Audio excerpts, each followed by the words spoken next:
Film diawali dengan menunjukkan Stu sedang memeriksa gigi sahabatnya yaitu Phil.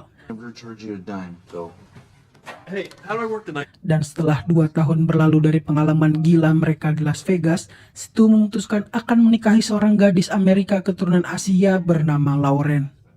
Diketahui ayah Lauren tidak menyukai Stu karena menurutnya Stu tidak mencerminkan sifat sebagai pria sejati. Phil meyakinkan Stu untuk menikahi Lauren. Stu tetap teguh dengan pendiriannya bahwa ia akan menikahi Lauren. Pernikahan Stu dan Lauren akan diadakan di Thailand. Kemudian, scene menunjukkan Doug dan Tracy sedang membicarakan pernikahan Stu. Stu diketahui tidak akan mengajak Alan untuk pergi ke Thailand. Tracy mencoba membujuk Doug untuk berkata kepada Stu agar ia mau mengajak Alan, karena Alan telah menunggu undangan dari Stu. Kini, Phil, Stu, dan Doug tengah berkumpul di sebuah restoran. Doug membujuk Stu agar ia mau mengundang Alan pergi ke Thailand. Phil juga merasa bahwa itu pasti akan sangat menyenangkan. Stu awalnya tidak mau pesta pernikahannya kacau akibat ulah Alan. Namun, karena bujukan dari Phil dan Doug, akhirnya Stu setuju akan mengundang Alan. Oh, it's okay. No, I'm allowed to say it's a bachelor party. Drink up, everybody. Kini mereka bertiga sedang pergi menemui Alan. Dan betapa terkejutnya mereka ketika memasuki kamar Alan, terdapat foto-foto mereka ketika mereka berpesta di Las Vegas. What the fuck? We were supposed to delete these. Al, is that Mr. Chow? Yeah, we still keep in touch. Stu akhirnya mengajak Alan menghadiri pesta pernikahannya. Alan sangat senang mendengar undangan dari Stu. Singkat cerita, mereka telah berada di bandara.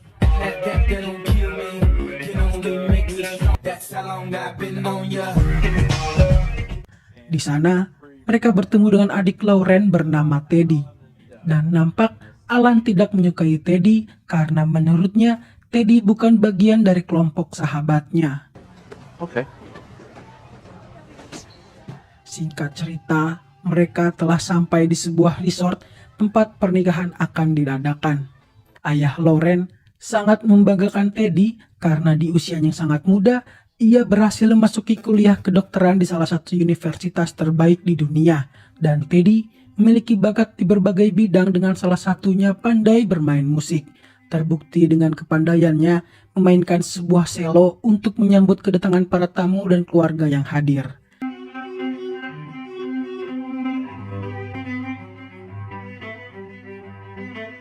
Dan di makan malam tersebut, lagi-lagi ayah Lauren mempermalukan Stu di depan tamu yang hadir. But then I look into Stu's eyes. Kemudian Alan juga menyampaikan pidatonya, namun karena sifat ketololannya, Alan menceritakan bahwa ini bukanlah pernikahan pertama Stu karena Stu pernah menikah dengan seorang pelacur di Las Vegas. Namun beruntung, Phil berhasil menangani Alan. None of you know Stu like I do. Not you. There was a whore in Las Vegas a couple of years ago. Singkat cerita, Stu akan pergi tidur dengan kekasihnya, namun Phil mengajak Stu untuk minum-minum terlebih dahulu bersama teman-temannya.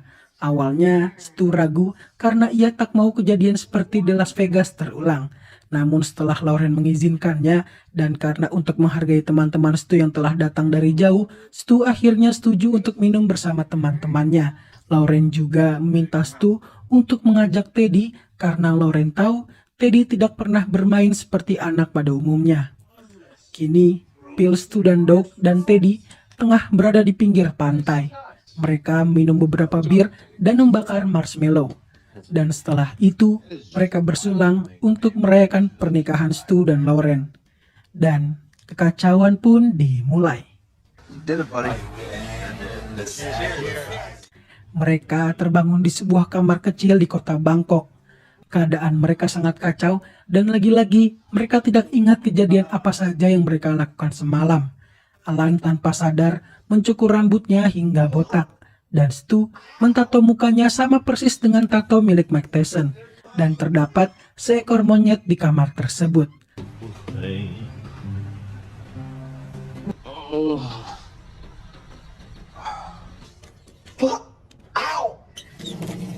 Phil mendapatkan telepon dari Doc. Kali ini, Doc tidak ikut pesta bersama mereka karena semalam ia pergi duluan untuk menemani Tracy. Dan Teddy ternyata ikut bersama mereka. Namun Phil tersadar bahwa Teddy tidak berada di kamar bersama dirinya, Stu dan Alan. Dan yang membuat mereka khawatir adalah Phil menemukan potongan jari milik Teddy. Yeah, why? Dan ternyata Chow juga berada bersama mereka semalam setelah Alan menelponnya. Dan selama 2 tahun terakhir, Alan dan Chow sering bertukar pesan. Namun, Chow mengingat semua yang terjadi semalam. Stu dan Phil menanyakan apa yang terjadi. Akan tetapi, Chow tiba-tiba tidak sadarkan diri setelah menghirup narkoba terlebih dahulu sebelum memulai cerita.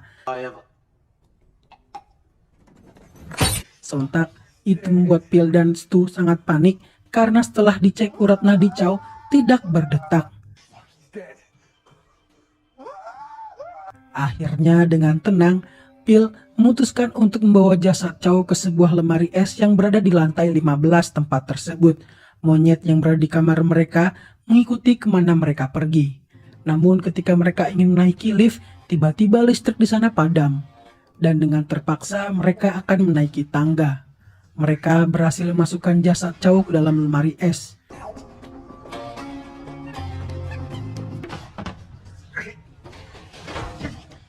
Namun kini mereka sedang kebingungan kemana Teddy pergi. Stu mengingat kejadian yang menimpa Doc dan mereka segera pergi ke atap. Sesampainya di sana, mereka tidak menemukan Teddy. Mereka mencoba untuk mencari petunjuk kemana saja mereka pergi semalam. Namun mereka tidak menemukan petunjuknya sama sekali. Mereka memutuskan pergi dari penginapan tersebut untuk mencari petunjuk dari luar. Ketika mereka sedang berjalan, tiba-tiba Doc menelpon bahwa ia menemukan informasi bahwa Teddy kini berada di salah satu kantor polisi di kota Bangkok.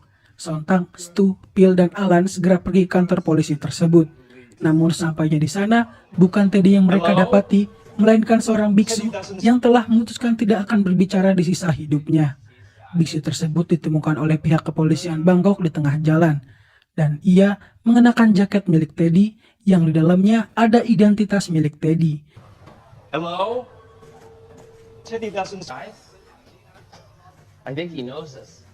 Dan karena banyaknya kasus seperti ini di kota Bangkok, pihak kepolisian tidak akan bertanggung jawab dengan hal ini. Mereka terpaksa membawa biksu tersebut pergi bersama mereka. Mereka mencoba mencari petunjuk dari saku jaket milik Teddy. Akhirnya, mereka menemukan kartu alamat sebuah bar. Mereka segera pergi ke sana. Namun sampainya di sana, para warga yang ada di sana melemparkan barang kepada mereka dengan sangat kesal. Dan Alan menemukan toko tato yang mentato wajah Stu. Di sana, mereka bertemu dengan pria bernama Joe. Dan terkuak fakta mengapa warga di sana membenci mereka, yaitu diakibatkan Phil, Alan, Stu, dan Teddy semalam berbuat onar di sana. Dan dari Joe, mereka mendapatkan informasi tentang biksu itu berasal. Mereka segera pergi ke sana bertujuan agar membuat biksu tersebut dapat berbicara. Sesampainya mereka di wihara, banyak sekali biksu yang sedang meditasi. Knock, knock, hello? Ow. It's because we're talking now. Stop talking. Mereka bertemu dengan ketua biksu di sana. Sang ketua tidak dapat membantu apa-apa karena jika biksu telah berjanji akan berdiam di sepanjang hidupnya, mereka akan melakukannya di sisa hidupnya. Namun, sang ketua dapat membantu mereka mendapatkan petunjuk dengan cara meditasi. Karena tidak ada pilihan lain, mereka pun bermeditasi. Phil dan Stu merasa ini tidak ada gunanya, namun Alan berhasil mengingat kemana saja mereka pergi semalam.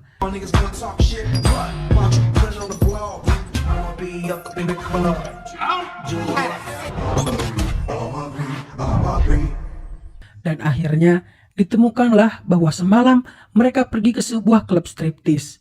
Singkat cerita, mereka telah tiba di klub tersebut. Di sana, mereka bertemu dengan pria bernama Samir. Mereka menanyakan keberadaan Teddy, namun Samir tidak mengetahuinya dan malah menanyakan balik keberadaan Chow.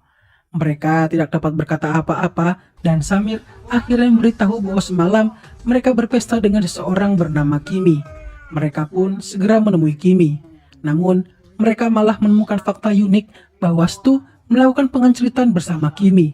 Dan Kimi sendiri adalah seorang pria yang memiliki buah dada yang besar. Setelah itu, mereka pergi dari sana. Merasa tidak menemukan jawaban, Stu merasa sangat frustasi, ditambah ayah Lauren dan Teddy terus menelpon dirinya.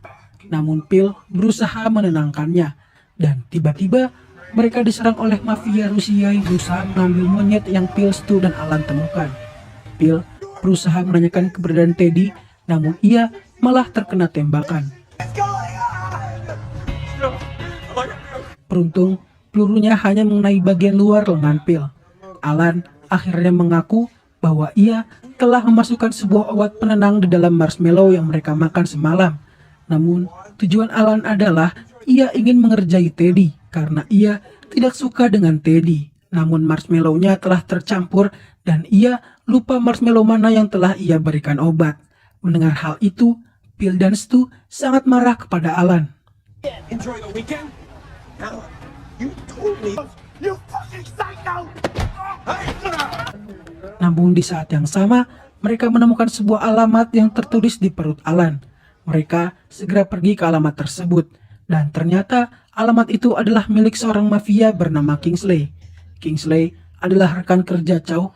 Ia menginginkan Chow untuk segera mentransfer uang hasil kerja sama mereka. Kingsley meminta kepada Alan, Stu, dan Phil untuk segera membawa Chow kepadanya besok hari dengan imbalan bahwa Kingsley telah menangkap Teddy. Stu, Phil, dan Alan sontak mendapatkan kabar bahagia bahwa Teddy masih hidup. Namun, mereka bingung bagaimana dengan Chow. Mereka segera kembali ke penginapan dan mengambil jasad Chow dengan harapan ia menemukan sebuah petunjuk untuk Kingsley. Namun, tiba-tiba ternyata Chow belum mati. Ia hanya mengalami efek samping narkoba yang ia konsumsi. Dan Chow sangat marah kepada mereka karena Chow telah dikurung selama seharian di lemari es.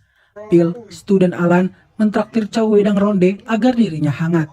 Di sana, Chow menanyakan keberadaan monyet yang dari tadi bersama mereka. Dan ternyata, Chow menyimpan nomor rekening Kingsley di saku jaket sang monyet. Chow yang telah terbiasa dengan hal seperti ini, akhirnya dengan tenang memutuskan untuk segera kembali mengambil monyetnya.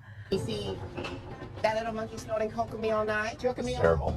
Not terrible. What you talking about? It's fucking genius. Dan ternyata, monyet itu adalah bagian dari pengedar narkoba mafia Rusia di kota Bangkok. Mereka mencoba berpura-pura sebagai pembeli narkoba.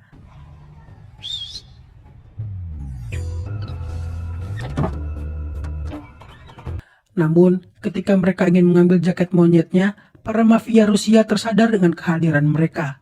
Kejar-kejaran antara Stu, Phil, Alan, Chow, dan mafia Rusia tak terelakkan.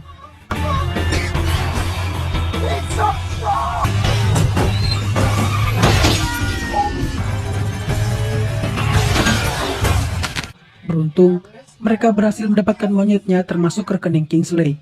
Dan sebelum pergi menemui Kingsley, Alan memutuskan untuk menitipkan monyet itu ke penangkaran hewan. Singkat cerita, mereka kini telah bersama Kingsley dan Chow telah berhasil mentransfer uangnya kepada Kingsley. Namun ternyata Kingsley adalah mata-mata kepolisian. Ia menangkap Chow di saat itu juga.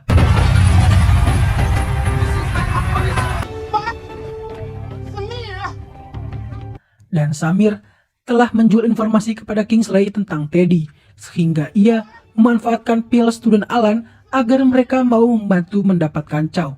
Kini, Stu, Alan, dan Phil sangat-sangat frustasi dengan keberadaan Teddy. Phil memutuskan untuk menelpon Doc dan Tracy. Ia menceritakan semuanya kepada mereka.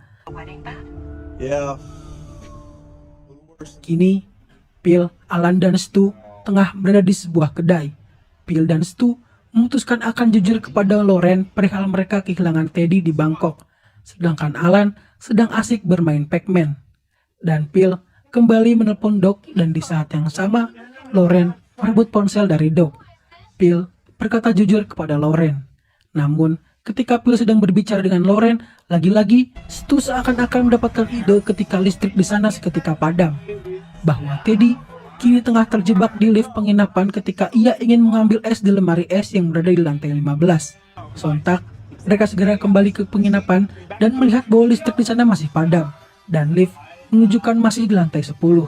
Mereka segera naik ke lantai 10 dan Teddy berada di sana dengan keadaan yang sangat lemas. Namun, ia merasakan sebuah kebahagiaan yang tidak pernah ia rasakan. Mereka kini tengah bingung bagaimana kembali ke pesta dengan tepat waktu. Dan ternyata, Teddy memiliki kunci speedboat milik Chow ketika Chow menjemput mereka di lokasi pesta kemarin. Alan yang pernah belajar menyetir speedboat, mengendari speedboat dengan sangat lihai. Leave the dress when it's captain. Where my finger is? Yeah, we gave it to a drunk feeling lucky. Di lokasi pernikahan, ayah Lauren sangat marah dan memutuskan akan membatalkan pernikahan. Namun tiba-tiba, Alan, Stu, Phil, dan Teddy telah tiba dengan speedboat mereka.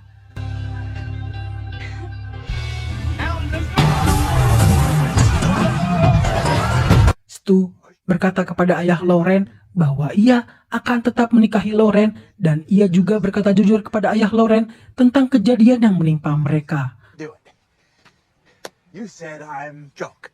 Here's the deal, man. I got a dark side. I love your daughter. I'm gonna marry her. Melihat keberanian dari Stu, ayah Lauren yang awalnya membenci Stu akhirnya menyetujui pernikahannya. Stu akhirnya menikah dengan Lauren. Dan Alan ternyata memiliki hadiah spesial untuk Stu dan Lauren dan hadiahnya adalah Asiatic people for allowing this in your land. Thank God. The city don't know what the city. Do you think he's insane? How did you do that? film pun ditutup dengan Alan, Stu, Phil, Doc, Teddy, dan Mike Tyson sedang melihat foto-foto kejadian kemarin dari ponsel Teddy. Dan film pun selesai. Film yang tak kalah seru dari film sebelumnya, yang padahal plot ceritanya hampir sama dengan film sebelumnya. Dan pada part terakhir film ini yaitu Hangover 3 akan tetap berkesinambungan dari film-film sebelumnya. Saya Mr. Han, pamit undur diri, salam Hangover.